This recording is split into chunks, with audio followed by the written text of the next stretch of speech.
안녕하세요. 오늘은 포기했을 때 소원이 이루어지는 이유와 포기하지 않고도 소망을 이루는 방법에 대해 말씀드려 볼까 합니다. 일단 소망이 이루어지는 원리에 대해서 비유를 들여서 말씀드려 볼까 해요. 우리가 살고 있는 세상은 물질적으로 실현이 되기 위해 시간적인 딜레이가 필요해요. 만약 우리가 놀이공원에 갔다고 해봅시다. 우리가 놀이공원에 가면 타고 싶은 놀이기구를 정하게 되잖아요. 우리가 타고 싶은 놀이기구를 우리가 이루고 싶은 소망을 체험하는 일이라고 해봐요. 그러면 우리는 어떻게 해야 할까요? 그 놀이기구 앞에 가서 줄을 서겠죠. 그러면 이제 무엇을 해야 할까요? 줄을 서서 그 놀이기구만을 쳐다보면서 그 놀이기구 줄에 서서 어느 정도의 시간을 기다려야 합니다. 그러면 자연스럽게 순서가 오고 우리는 그 놀이기구를 타는 체험을 하게 됩니다. 이걸 우리가 소망을 이루기 위해 겪어야 하는 시간적인 딜레이로 생각할 수 있겠죠.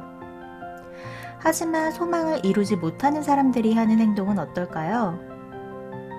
내가 원하는 체험을 하려면 원하는 놀이기구 줄에 서서 그 놀이기구만을 바라보면서 어느 정도의 시간을 꾸준히 기다리는 것이 필요한데, 소망을 이루지 못하는 사람들은 그 줄에 계속 서 있지 않고 자기가 타고 싶지 않은 놀이기구에 가서 줄 섰다가 다시 내가 타고 싶은 놀이기구 줄로 돌아왔다가 다시 타고 싶지도 않은 놀이기구 줄에서 기다리다가 이 사람이 놀이공원 끝날 때쯤은 원하는 놀이기구를 탈 수 있을까요? 그렇게 갈팡질팡하고 여기 섰다가 저기 섰다가 하면서 아니 나는 내가 원하는 놀이기구 줄 섰는데 아직도 못 탔어요. 물론 줄을 서긴 섰죠. 중간에 타고 싶지도 않은 다른 곳에서 가 있어서 그렇죠. 이게 초보 시크릿터들이 가장 어려워하는 부분이고, 이런 식으로 시크릿을 잘못하다가는 원하지도 않는 놀이기구를 타고 시크릿은 없다고 부정하게 돼버리는 가장 억울한 케이스입니다. 우리가 해야 하는 것은 원하는 장면, 즉 하고 싶은 체험에만 집중하면서 그게 현실화될 때까지 끈덕지게 기다리는 일이에요. 내가 원하는 놀이기구만 꾸준히 바라보면서 기다리다 보면 내가 저 놀이기구를 탈 수 있음을 아는 것. 이 행위가 바로 믿음입니다. 그러면 이제 포기해야 이루어지는 이유, 포기하지 않고도 시크릿을 이루려면 어떻게 해야 하는지에 대해 말씀드릴게요. 제가 매직램프의 비밀상점이라는 영상에서 언급한 내용을 해석해서 다시 말씀드리는 거예요. 제가 늘 말씀드리는 고진동, 저진동이라는 개념은 감정에도 높낮이, 즉 점수가 있다는 거예요. 인생의 창조 법칙에서도 말씀드렸지만 아브라함이 말하는 22가지의 감정의 단계가 있습니다. 예를 조금 편하게 들기 위해서 저는 5단계의 감정을 사용해서 설명드려 보겠습니다. 제가 소원을 이루는 데 가장 중요하다고 강조드리는 진동 맞추기란 내가 대부분의 시간 항상 갖고 있는 감정과 내가 원하는 경험에 점수를 맞추는 겁니다. 연예인들 보면 한번 악재가 발생하면 그 다음에 뭔가 평소에는 문제 삼지 않았던 것들이 전부 다 문제로 떠오르면서 본인이 잘못한 일보다 훨씬 더 혹독한 대가를 치르게 되는 것을 볼 수가 있어요. 한 가지 경험을 함으로써, 즉 안 좋은 사건이 한 가지 터질 때 그 사건에 대해 집중하고 골몰하게 되면 마이너스 감정대에 사람이 있게 돼요. 그러면서 그 마이너스 감정대에 있는 모든 사건들이 현실화되는 거예요. 머피의 법칙, 셀리의 법칙, 겹경사, 설상가상 등의 말들은 모두 저 진동의 법칙에 대해 설명하고 있는 겁니다. 어떠한 감정대에 있다는 것은 그 감정대에 있는 모든 사건들을 끌어들이는 역할을 한다는 겁니다. 생각으로 모든 일이 일어난다는데 나는 책상에 커피 쏟는 생각한 적 없는데요? 라고 물어보신다면 너 오늘 아침에 지각해서 기분 나빴지? 그 기분이 커피를 쏟는 일을 끌어당긴 거다 라고 하는 것이 바로 끌어당김의 법칙, 시크릿적 사고입니다. 시크릿책에 보면 하루 종일 코미디를 보는 것만으로 몇 개월 만에 암을 치료한 사례가 나옵니다. 내가 하루 종일 웃으며 기분 좋은 상태에 있을 때 일어나는 일이라는 것은 우리가 일상에서 경험할 수 없었던 조금 어안이 벙벙한 일들입니다. 그러면 포기하니까 이루어지는 이유는 무엇일까요? 여기서 우리는 이루어지는 원인에 대해 잘 생각해 봐야 합니다. 사람은 내가 포기했는데 이루어지니까 포기를 해야 이루어지는구나 라고 생각을 해요.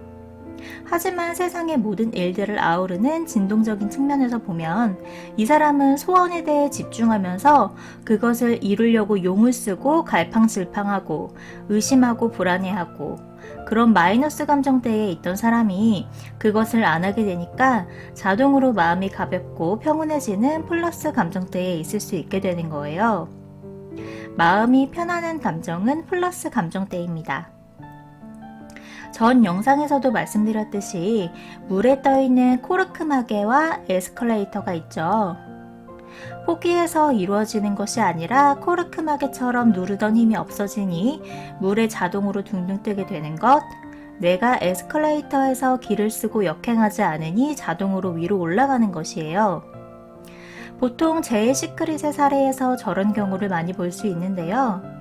이 사람이 마이너스 감정대에 있으면서 이별을 경험하고 이별을 경험했기 때문에 또 그 일에 집중하면서 계속 마이너스 감정대에 있게 돼요.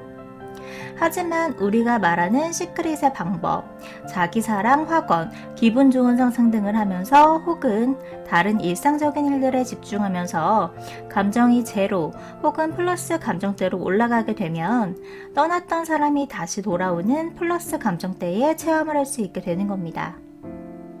배우 김명민 씨의 사례를 보면 몇 년의 무명 시절을 거치면서 정말 열심히 방송국 사람들에게 잘 보이려고 노력하고 길을 쓸 때는 기회가 오지 않다가 아내와 미국으로 떠나려고 결심하니 갑자기 주연을 맡게 되셨다고 합니다. 길을 쓰고 용을 쓰고 노력을 한다는 것은 사람을 마이너스 감정대에 있게 만들기 쉽습니다. 그래도 마이너스 감정에 장점이 있지 않을까요? 물으신다면 단언컨대 없습니다. 아주 기준을 낮춰서 장점이라고 해봤자 앞으로 이렇게 살면 안 되겠구나 라는 거예요. 사람이 부정적인 감정을 일상적으로 대부분의 시간을 느끼게 되면 결국 그 결말은 인생을 살고 싶지가 않아지는 거거든요. 제가 말씀드리고 싶은 결론은 포기해야 이루어지는 것이 아니라 진동 법칙에 의해 내가 갖고 있는 진동수와 일치하는 체험을 하게 되는 것이라는 거고요. 포기하지 않고도 이루기 위해서는 내가 늘 사랑, 감사 같은 높은 진동수를 유지하는 방법이 있고 그게 어렵다면 지속적으로 상상을 해서 소원이 이루어진 상황을 마치 내가 일상에서 매일 만나는 일처럼 당연하게 느낄 수 있는 상태, 즉 0점 체험의 상태로 만드셔야 한다는 겁니다. 마이너스 감정대에 있는 일은 최대한 피하셔야 합니다. 결국 모든 것은 내가 갖고 있는 진동과 내가 하고 싶은 체험 사이에 점수를 맞추는 것이죠. 결론은 늘 제가 말씀드리던 그것이죠. 시크릿의 법칙은 매우 단순하지만 실천하기가 어렵습니다. 어려운 이유는 우리가 이런 사고에 익숙하지 않아서겠죠. 하지만 계속 반복하고 파고들다 보면 결국은 머릿속이 가볍고 명쾌해지는 깨달음의 순간이 옵니다. 원하는 모든 소원 이루시길 바랍니다. 봐주셔서 감사합니다.